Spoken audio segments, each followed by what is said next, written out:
देखिए, बहुत सीधी सी और सिंपल सी बात है। 1 दिसंबर को दिल्ली के रामलीला मैदान में हमारा परिसंघ एक विशाल रैली कर रहा है। जो रैली हो रही है दलित, ओबीसी, माइनॉरिटीज़, आदिवासियों के हकूक़ के लिए, उनके अधिकारों के लिए। दरअसल इस देश को, ये देश 85% इस देश के अंदर दलित हैं, ओबीसी हैं, माइनॉरिटीज़ हैं, आदिवासी हैं।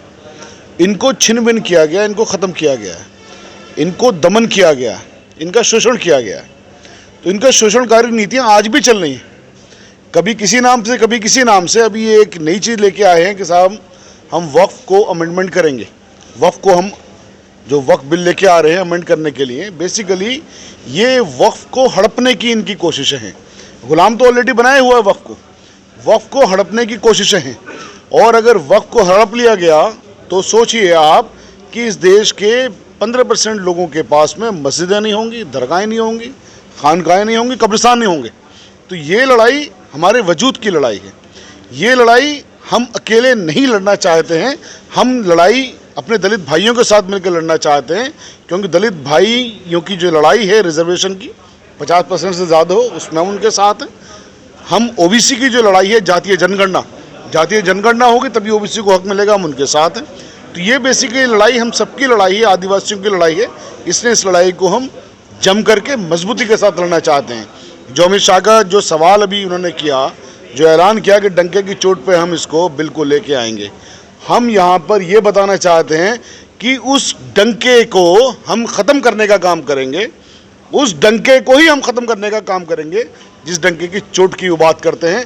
1 तारीख को दिल्ली के अंदर रामलीला मैदान में विशाल रैली करके, और जब देश के युवा, देश का यूथ या देश के लोग सड़कों पर आते हैं, तो हमने बड़ी बड़ी सरकारों को फेल होते हुए देखा है, बड़ी बड़ी सरकारों को ख़त्म होते हुए देखा है। ये लोग सुप्रीम कोर्ट का सम्मान नहीं करते, ये लोग संविधान का सम्मान नहीं करते, ये लोग कानून का सम्मान नहीं करते। कल ऑनरेबल सुप्रीम कोर्ट ने जो कहा, वो ये कहा, इनके लिए कहा ख़ास तौर से कि कार्यपालिका में और जुडिशरी में फ़र्क होना चाहिए। कार्यपालिका जुडिशरी का काम नहीं कर सकती, तो जुडिशरी के काम अलग हैं, कार्यपालिका के काम अलग हैं। कार्यपालिका जुडिशरी काम में हस्तक्षेप ना करे। ये लोग वक्त ट्रिब्यूनल ख़त्म करके डीएम को पावर देना चाहते हैं, यानी कार्यपालिका को पावर देना चाहते हैं, जुडिशरी को ख़त्म करना चाहते हैं। तो बेसिकली ये भारत के संविधान को ख़त्म करना चाहते हैं। भारत के जो संविधान है वो रूल ऑफ लॉ की बात करता है, कानून के राज की बात करता है। और कानून का राज ये होता है कि अगर किसी ने गुनाह किया है उसको सज़ा उसे मिलेगी, उसके पूरे परिवार को नहीं मिलेगी, पूरे ख़ानदान को नहीं मिलेगी।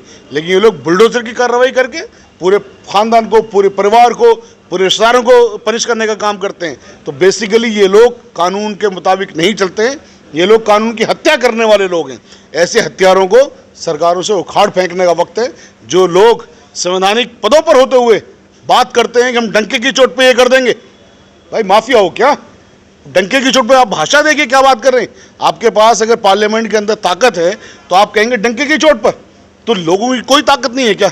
लोगों की ताकत है इस देश के अंदर, और उसी ताकत को दिखाने का वक्त है। हम भी ये बात डंके की चोट पे कह रहे हैं कि हम उनके, अमित शाह जी के इस डंके को हम तोड़ देंगे। धन्यवाद।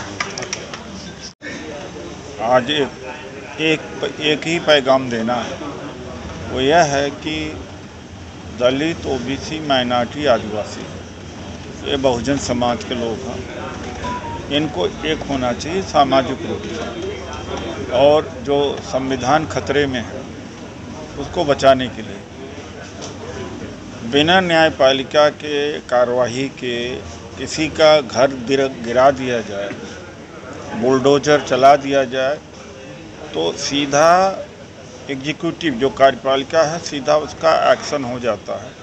तो न्यायपालिका बिल्कुल किनारे कर दी गई है। सरकार के 3 अंग होते हैं, विधायिका, न्यायपालिका, कार्यपालिका। जब न्यायपालिका को आपने निकाल दिया तो संविधान को लंगड़ा कर दिया, यानी ये संविधान की हत्या किया। इसीलिए हम कहते हैं संविधान बचाने की बात है। और जिस तरह से पूंजीपतियों को सारा संपत्ति, सरकारी विभाग, सब कुछ दिया जा रहा है, नौकरियां ख़त्म हो रही है, आरक्षण ख़त्म हो रहा है। एक इस देश में एक बहुत ही जहरीली बात चल रही है कि जिसकी संपत्ति चाहता है वो हथिया लेता है, कब्जा कर लेता है, बल्कि उल्टा वक्फ बोर्ड की संपत्तियां कब्जा कर लिया है लोगों ने। वक्फ बोर्ड किसी से छीना नहीं, जो अपनी ज़मीन या अपनी संपत्ति वक्फ करना चाहता है उसी से वक्फ बोर्ड है। उसी वक्फ बोर्ड में तमाम शिक्षा की बातें हैं, धर्म की है, और भी चैरिटेबल काम होते हैं, उससे सेवा होता है। मुस्लिम समाज के जो यतीम हैं, गरीब, उसको छीनने में लगे। वक्फ बचाओ, संविधान बचाओ रैली है, और जाति जनगणना, ओबीसी का उद्धार हो नहीं सकता जब तक जाति जनगणना न होगी। उनके आर्थिक स्थिति का पता लगाना, शैक्षणिक स्थिति का पता लगाना यह जरूरी है। और ईवीएम से बेईमानी हो रही है। इन मुद्दों को लेकर के 1 दिसंबर को दिल्ली की रामलीला मैदान में रैली है। यहाँ मेरठ से हजारों हजार लोग जाएंगे। ये हमारे सारे मुद्दे हैं। और अमित शाह ने कहा है कि डंके की चोट पर वक्त में बदलाव करेंगे। हम डंके की चोट पर 1 दिसंबर की रैली दलित, ओबीसी, माइनॉरिटी, आदिवासी के मन से करेंगे। तो हम भी डंके की चोट पर लड़ाई लड़ने के लिए तैयार हैं। Thank you. आप इनसे वक्त को आज ये बहुत अच्छा कामयाब सम्मेलन हुआ है। एक्चुअली 1 तारीख को दिल्ली की रामलीला ग्राउंड में आरक्षण बचाओ, वक्फ बोर्ड बचाओ, इन्हीं मुद्दों पर एक बहुत बड़ी रैली होने जा रही है। उसी के लिए यहाँ जागरूकता पैदा करने के लिए आज ये प्रोग्राम हुआ था। डॉक्टर उदित राज जी इसके राष्ट्रीय अध्यक्ष हैं, सुप्रीम कोर्ट के एडवोकेट हैं, शाहिद अली एडवोकेट हैं। तो तमाम एडवोकेट्स जो हैं हम इनको समर्थन देते हैं, और हम उनसे इस बात का हमने वादा भी किया है कि ज़्यादा से ज़्यादा एडवोकेट्स भी और मेरठ की जनता वहाँ एक 1 तारीख की रैली में पहुँचेगी। क्योंकि इस टाइम देश के हालात जो हैं बहुत ज़्यादा ख़राब हैं। बिल्कुल एक जो सामाजिक ताना बाना है, हिंदू मुस्लिम एकता, इन सब चीज़ों पर ना एक जहर घोना जा रहा है। और उस जहर को दूर करने के लिए, संविधान को बचाने के लिए इस तरह की सम्मेलन और इस तरह की रैलियाँ बहुत ज़रूरी हैं। क्योंकि हम जब हमारी आने वाली नस्लें होंगी उनको हम क्या जवाब देंगे। इसलिए आदिवासी हुए, माइनॉरिटीज़ हैं, दलित हैं, इनके मतलब जो हमारे हक हैं उन हक को छीना जा रहा है। और संविधान बदलने की पूरी कोशिश है। मैं आपको एक ऐसा कड़वा सच बता रहा हूँ कि एक संविधान बल्कि मनुस्मृति के बेस पर ही बना भी चुके थे। मैं उनका नाम नहीं लूँगा, इस तरह की फिरका परस्त आगे हैं, आप भी समझ गए होंगे। तो इनको रोकने के लिए और संविधान को बचाने के लिए और देश की एकता और अखंडता को बनाए रखने के लिए इस तरह के सम्मेलन हैं। और इसीलिए 1 तारीख को रामलीला ग्राउंड में ये बहुत बड़ा रैली होगी। और इंशाल्लाह इस रैली के बाद भी और रैलियाँ होंगी। अगर ये नहीं माने तो हम इस तरह की ताकत को रोकेंगे। और दलित मुस्लिम एकता और जितनी भी वो हैं वक्फ बोर्ड के पर जैसे पीछे पड़े हैं, कुछ ना कुछ नया सगुफा छेड़ते हैं परेशान करने की नीयत से। इनका मंशा यही है, देश को डूब दो, बेकार कर दो। तो देश का जो हमारी गंगा जमुना की तहजीब है उस पर एक बहुत बड़ा हमला है। इसको हमें हर हाल में रोकना होगा। और इसी के लिए आज ये बहुत बड़ा सम्मेलन आयोजित हुआ। और इस तरह के और भी सम्मेलन होते रहेंगे। आगामी 1 दिसंबर को जो रैली जाने वाली है दिल्ली के लिए, तो उसमें आप क्या मानते हैं कि कितने लोगों का तकरीबन? मैं समझता हूँ कम से कम 5 लाख लोग वहाँ पहुँच चुके होंगे। क्योंकि पूरी हिंदुस्तान से लोगों को अपील की जा रही है और सब लोगों ने हामी भरी है। मेरठ से कम 10-12 बसें ले जाने का प्रोग्राम है। और हरियाणा है, मतलब यहाँ बहुत सारे लोग आए। उन्होंने वादा किया है कि ज़्यादा से ज़्यादा लोग जाएंगे। और इसमें कोई ये राजनीतिक मंच नहीं है। इस तरह का जो प्रोग्राम हो रहा है ये सिर्फ इसलिए हो रहा है कि हम देश को बचा सकें। इस तरह की फिरका प्रस्ताव से अब ये इतना बुरा वर्ड है, मैं कहते हुए शर्म आ रही है। बड़े बोर्ड लग रहे हैं, बटोगे तो कटोगे, मतलब व्हाट यू मीन? बटोगे क्या? कौन बट रहा है यहाँ? मतलब बटोगे तो कटेंगे, तो काटेगा कौन? हम आपस में काटेंगे एक दूसरे को? अरे हम तो एक हैं। पूरी हिंदुस्तान आज़ाद हुआ है, सबने बराबर का इसमें हिस्सेदारी ली है। तो फिर ये क्या हो रहा है?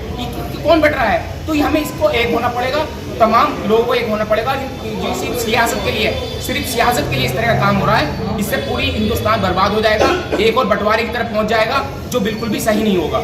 हिंदू मुस्लिम एक दूसरे के पूरक हैं। सभी राजनीतिक पार्टियां पूर्ण रूप से समर्थन करते हैं और इंशाअल्लाह इनके साथ रहेंगे। मैं तो एक बात कहना चाहता हूं कि चला था अकेला मंजिल दानिश की तरफ, मैं चलता गया, कारवां बढ़ता गया।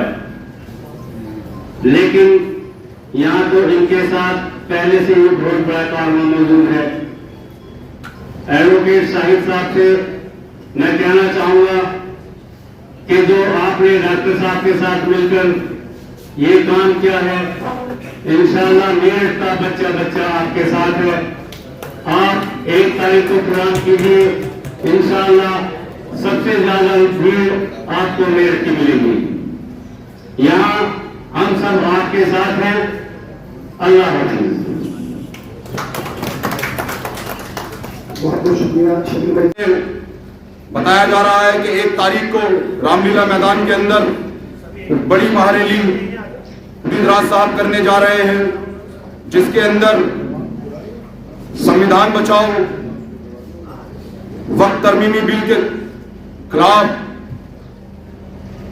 दलितों के आरक्षण की तमाम वो मुद्दे जो आज के हालात में हम दलित, माइनॉरिटी, आदिवासी, पिछड़े, जो आज हम हिंदुस्तान के हालात में जिन हालातों का सामना कर रहे हैं, वो तमाम मुद्दे जो जीवंत मुद्दे हैं, यकीनन जिनसे हमारे जो आम लोग हैं अभी वाबस्ता नहीं है, तो समाज में जागरूकता फैलाने के लिए, समाज को एकजुट करने के लिए, हिंदुस्तान की कौमी यकजहती के लिए यकीनन बिंद्राज साहब मुबारकबाद के मुस्तहिक हैं। तो आपको यकीन दिलाता हूं कि 1 तारीख के अंदर जो दिल्ली में महारैली है, हम उसका पूर्ण रूप से समर्थन करते हैं और यकीनन हम वहां पर पहुंचने का काम करेंगे।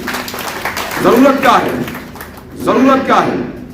जरूरत यह है कि आइन को बचाने की जरूरत क्यों है? आइन को बचाने की जरूरत इसलिए है कि बाबा भीमराव अंबेडकर साहब ने जब हिंदुस्तान के आइन को लिखा तो उन्होंने तमाम धर्मों का, मजहबों का, तमाम जो वर्ग है हिंदुस्तान के, उन सबका ध्यान रखा। लेकिन वक्त की मौजूदा हुकूमत को ये बातें नागवार गुजरती हैं। वो ये मानते हैं कि दलितों को आरक्षण क्यों दिया जाए, मुसलमानों के अंदर सामाजिक जागरूकता क्यों पैदा होने दी जाए। हमें शर्म आती है, हमें शर्म इस बात पर आती है कि जब देश के गृह मंत्री खड़े होकर यह कहते हैं कि मेरे जीते जी धर्म के आधार पर आरक्षण नहीं दिया जा सकता, तो मैं ये कहता हूं कि माननीय गृह मंत्री साहब, जिस वक्त आप ये बात कहते हैं कि धर्म के आधार पर आरक्षण नहीं दिया जा सकता, आप उस वक्त इस हिंदुस्तान के अंदर जो तमाम कमेटियां बनी, जिन कमेटियों की अध्यक्षता तमाम हमारी न्यायपालिका से में मौजूद लोगों ने की, वो चाहे कुंटू कमीशन हो, चाहे वो सच्चर कमेटी हो, चाहे वो रंगनाथ मिश्रा कमीशन हो, जब आप ये बात कहते हैं कि हम धर्म के आधार पर आरक्षण अपने जीते जी नहीं देंगे, तो आप उन तमाम कमेटियों की सिफारिशों को लात मारते हैं, जिन्होंने ये कहा कि हिंदुस्तान के अंदर दलित, मुसलमान दलित से बदतर जिंदगी जी रहा है। तमाम सिफारिशें इन कमेटियों ने मुसलमानों को मुख्य धारा में लाने की लेकिन आप उनको नहीं मानते, आप उनको नहीं मानते। तमाम तरह की जातियां इस मुल्क में आप उन लोगों पर करते हैं जो इस मुल्क की जान। मैं ये मानता हूं और इस मंच से कहने में मुझे गौरव महसूस होता है कि जिन लोगों की यह बात हो रही है, दलित, मुसलमान, आदिवासी, ओबीसी, हम ही मूल निवासी हैं मेरे भाई। इस मुल्क के संसाधनों पर यकीनन पहला हक हमारा है और आज हमें उनसे महरूम करने की साजिश की जा रही है, उन हकों से महरूम करने की साजिश की जा रही है। जब इस प्रदेश के मुख्यमंत्री बड़े गौरव के साथ ये कहते हैं कि बटोगे तो कटोगे, उसी वक्त इसी उत्तर प्रदेश के अंदर आंदोलन कर रहे छात्रों पर लाठीचार्ज होता है। वो कौन? किसे डरा रहे हैं? किसे डरा रहे हैं?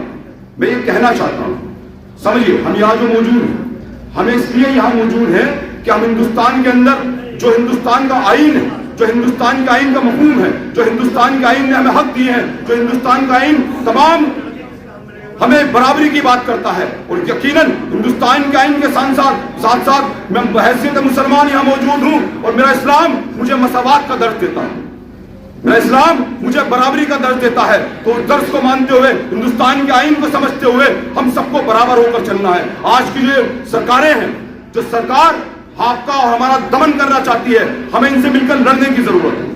हमें इन सरकारों से इस सरकार से मिलकर लड़ने की जरूरत है। हमें यकीनन दलित आरक्षण चाहिए, हमें यकीनन वक्फ बोर्ड पर अपनी जो वक्फ अमेंडमेंट का कानून सरकार लेकर आई है, हम पुरजोर मुखालफत उसकी करेंगे। वजह क्या है? अभी यहाँ मेरे साथी शाहिद कुरैशी साहब बोल रहे थे, शहजाद कुरैशी साहब, माफी चाहूंगा, उन्हें बात कही कि जो जमीन अल्लाह के नाम पर वक्फ कर दी गई, जो जमीन अल्लाह के नाम पर वक्फ कर दी गई, उस पर कैसे किसी का अधिकार हो सकता है? उस पर कैसे किसी का अधिकार हो सकता है? उस जमीन पर, उस संपत्ति पर जो हिंदुस्तान के अंदर मुसलमान